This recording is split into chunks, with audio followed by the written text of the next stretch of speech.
Two. Okay, 8 seconds in. I just about snapped tonight. I saw yet another story, video commentary, whatever you want to call it, about my well-regulated militia as part of the Second Amendment. So, you know what? I'm going to do something for y'all. I'm going to read it out loud. Now, this is from Cornell Law School, as opposed to, say, uh, uh, co- what is it? us.gov, senate.gov, hor.gov. This is what I have. All right. 10 code, 10 US Code, section 246, militia composition and classes.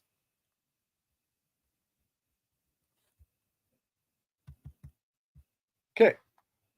The militia of the United States consists of all able bodied males at least 17 years of age and, except as provided in Section 313 of Title 32, under 45 years of age who are or who have made a declaration of intent to become citizens of the United States and of female citizens of the United States who are members of the National Guard.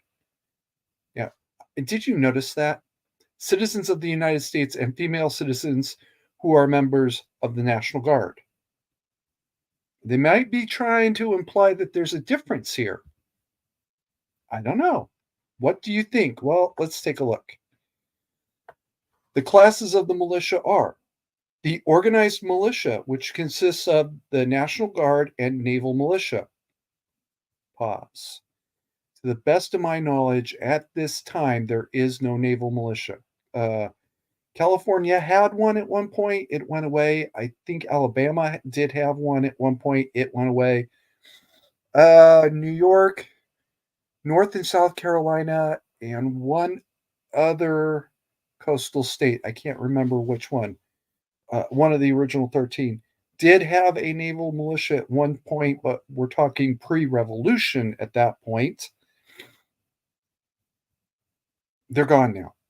The National Guard, however, still exists in all 50 states and all 8 U.S. territories, and it's federally funded state militia.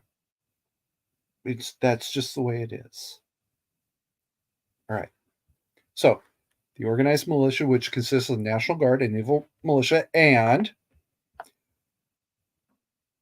the unorganized militia, which consists of the members of the militia who are not members of the National Guard or naval militia. Oh. The unorganized militia, which consists of members of the militia who are not members of the National Guard or naval militia. Huh. Wow. Who are not members of the National Guard. Oh. Well, that would probably be everyone subject to that Part A, wouldn't it? Oh. Huh. That's it's not what you were expecting, was it? All right. 32 code 32 US Code, Section 313, appointments and enlistment age limitations. I'm just going to read this quickly.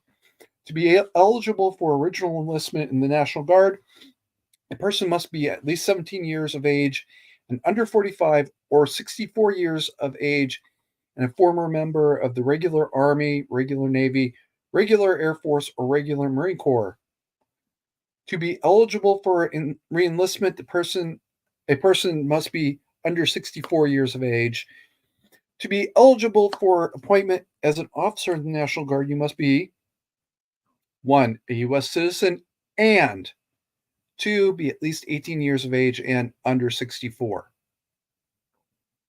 Okay, so this is strictly about who can join the National Guard.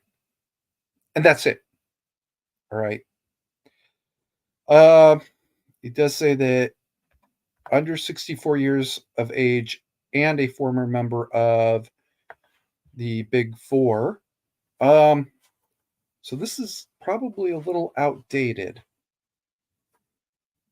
As a new National Guardsman, now I happen to know that uh, under 45 years of age and former Coast Guard, you can be recruited into the National Guard and are not required to complete boot camp because the National Guard tried to recruit me in I think it was 2002 on a promise of not going to boot camp again, which it is a fate that nobody wants. Let's just be honest with you. Uh, the second part is just about appointment as an officer. That's it. Right. So let's just take a first of all, let's make sure that everything's on the up and up, right? 10 US Code 246 militia and composition and classes. Huh. Okay. And here's the I'm just going to leave this up for the rest of my fucking spurg out tonight. Here's the short version. If you are between the age of 17 and 60, you can be called up from the militia. And I'm going to say something else here that's extremely controversial. I'm going to say two things that are extremely controversial. First of all, the president and the governors can call up the militia. But militia's chain of command is your county sheriff. And when it's all said and done, the county sheriff is your only chain of command unless you have some sort of organizational plan. Um, I was involved in a militia here of about 10 people. We had a liaison in the sheriff's office.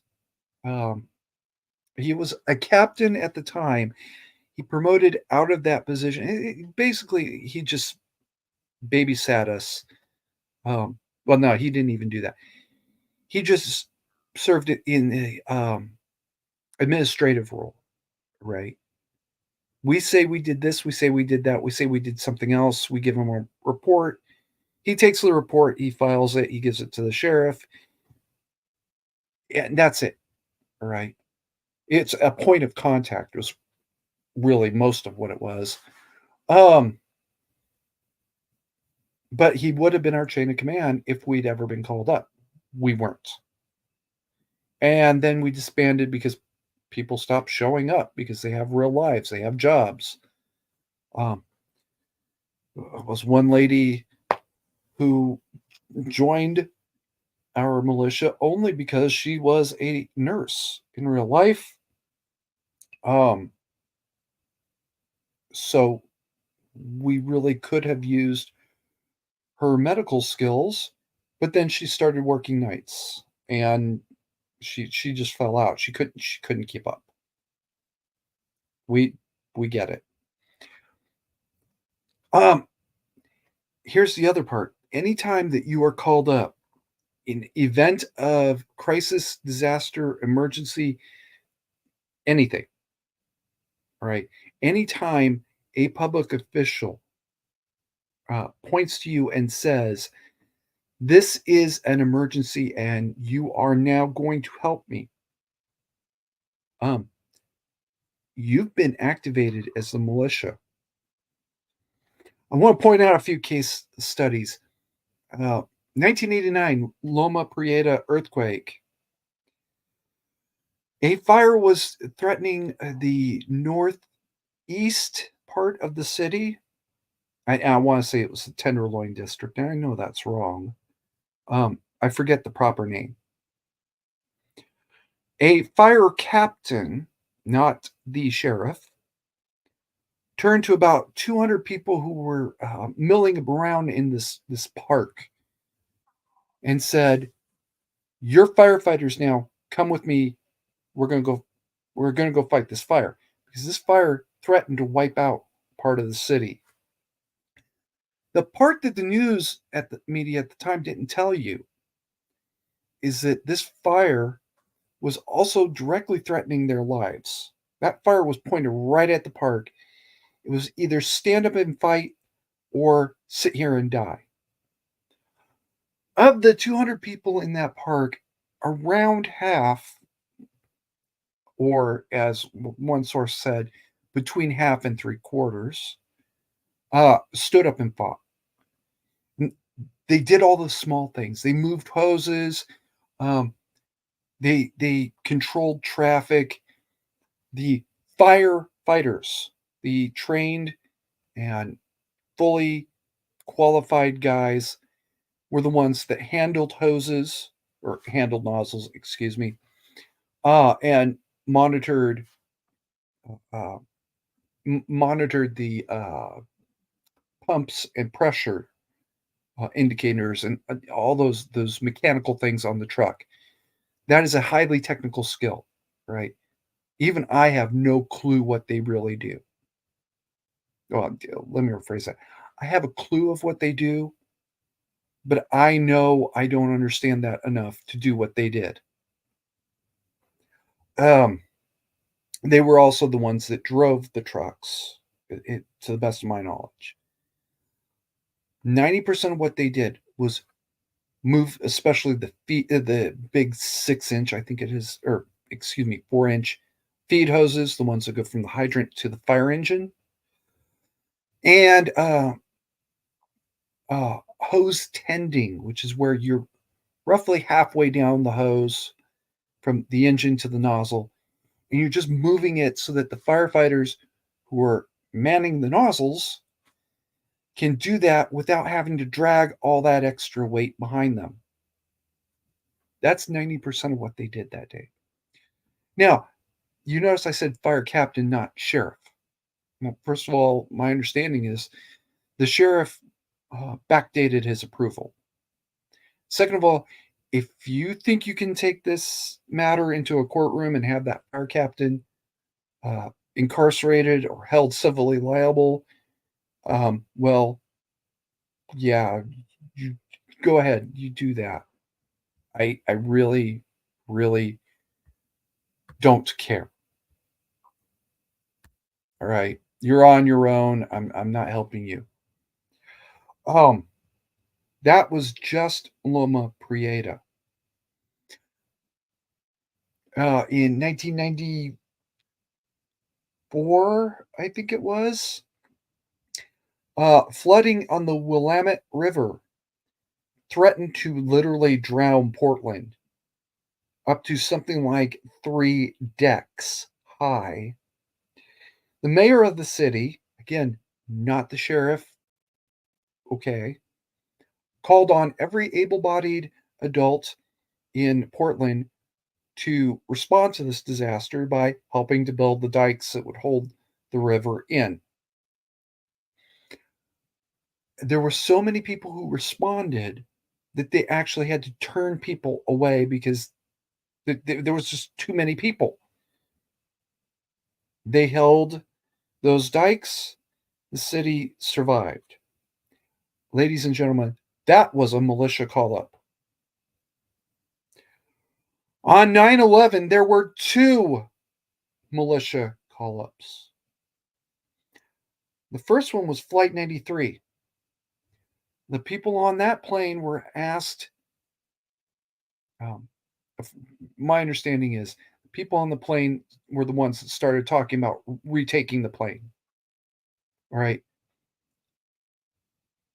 We don't really know exactly what they said because a lot of it was in a position where we couldn't listen in.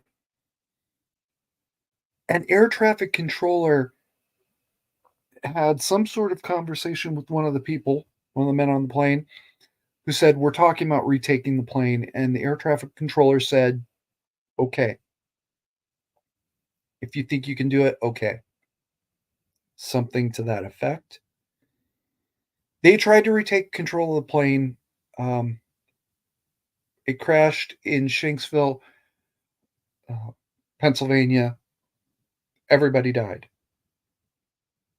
I have an opinion about what should be done about the passengers of Flight 93, but we'll talk about that some other day. The second one was in New York Harbor. Every available ship was asked to respond to the uh,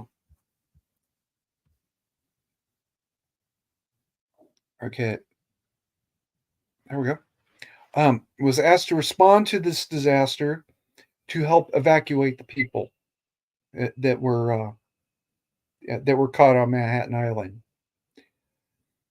They had so many ships show up. Just ferries alone, they had 20. Well, correction, they had about 20 is the word I keep hearing.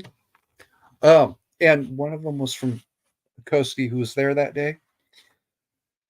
They had over 200 various vessels ranging from big 2 and 300 passenger car ferries where they dumped the cars and started taking people on and turned that into a 300 and 400 passenger ferry to at least one 3-man dinghy that debatably helpful.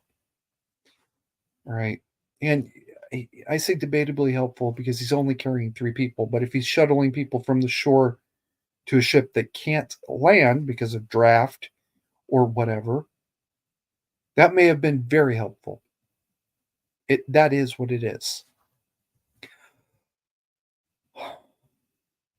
The scene, however, was so chaotic that when Cutter Adak showed up, uh, rather than evacuating people, they took over command authority, on scene commander authority. Now, what exactly happened aboard ADAC in those 12 to 16 hours? I actually don't know. I've never spoken to anybody who served aboard ADAC at any time and in any capacity.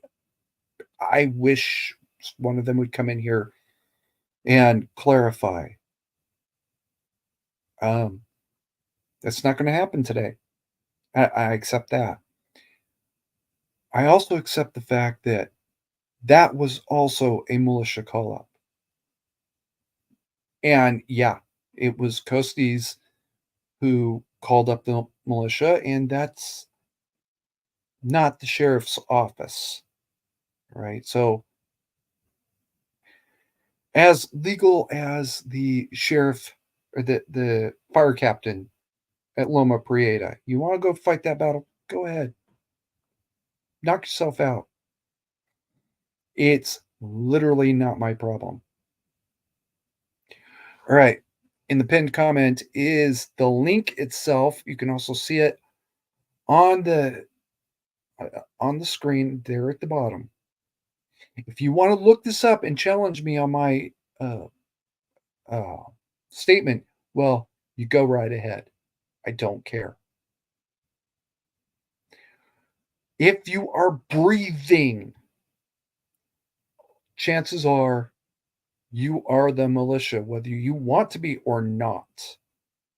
And it has happened. People have refused to respond and they've gone to jail. On that note, there's a gentleman that Papa Carey met when he was in the Navy. This is before I was born.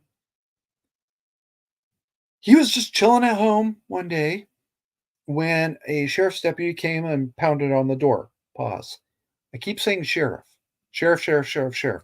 Sheriff's deputies are representatives of the sheriff.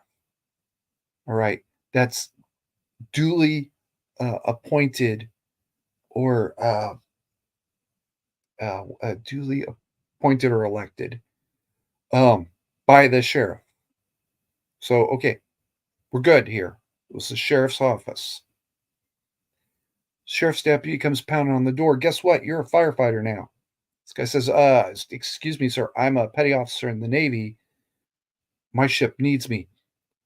The deputy said, "What is your name? What is your command phone number? I will call them and tell them." He could have missed movement. That ship gets underway without him on board. That's missing movement. That's worse than being AWOL.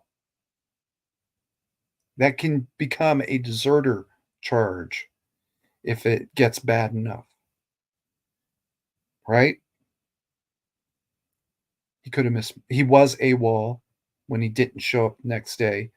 Um, he could have become missing movement, potentially even attempted deserter.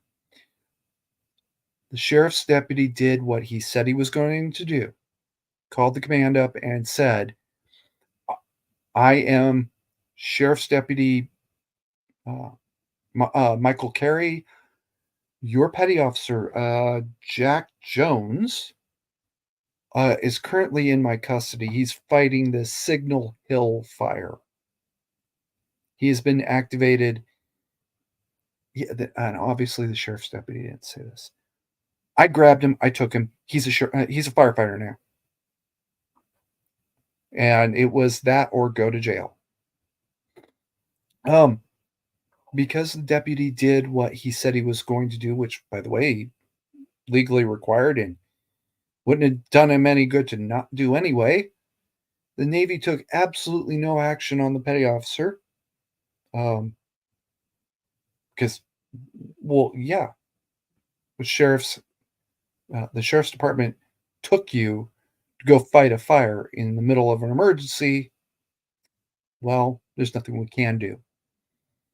You, even if he had missed movements, all he had to do is the moment they let him go, he calls up his command and says, "I'm at such and such a location.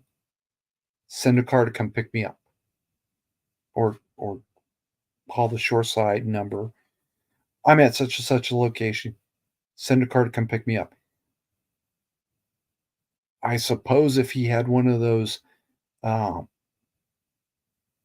um, what do we call it now? Toxic command climate captains. Captain could have taken him to mast, could have taken him to court martial, and that would have gone absolutely nowhere. It would have wound that captain up in trouble, is what it would have caused. I can't.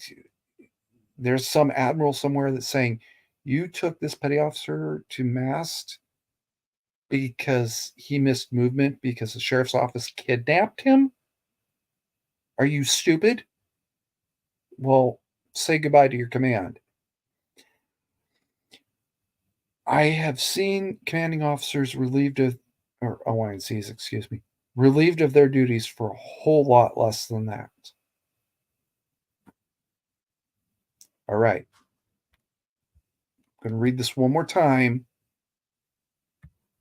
just to make sure it's really through everybody's head. And I'm just going to read the important parts. 10 USC, Section 246, Militia, Composition, and Classes. A. The militia of the United States consists of all able-bodied males at least 17 years of age and under 45 who are or have declared their intention to become citizens of the United States. Classes of the militia are the unorganized militia, which consists of members of the militia who are not members of the National Guard. You are the militia, whether you want to be or not. You may be called up at any time to respond to any kind of crisis or disaster. I don't want to hear any more of this, your definition of well-regulated bullshit. Because as of today, as of the day you see this, you are lying. And that is it. You know the truth. You know what you're saying is wrong. You are lying. That is the well-regulated militia. And to a certain gentleman out there, also, I'm a Coast Guard veteran, so go fuck yourself. Keep calm and mandatory carry on.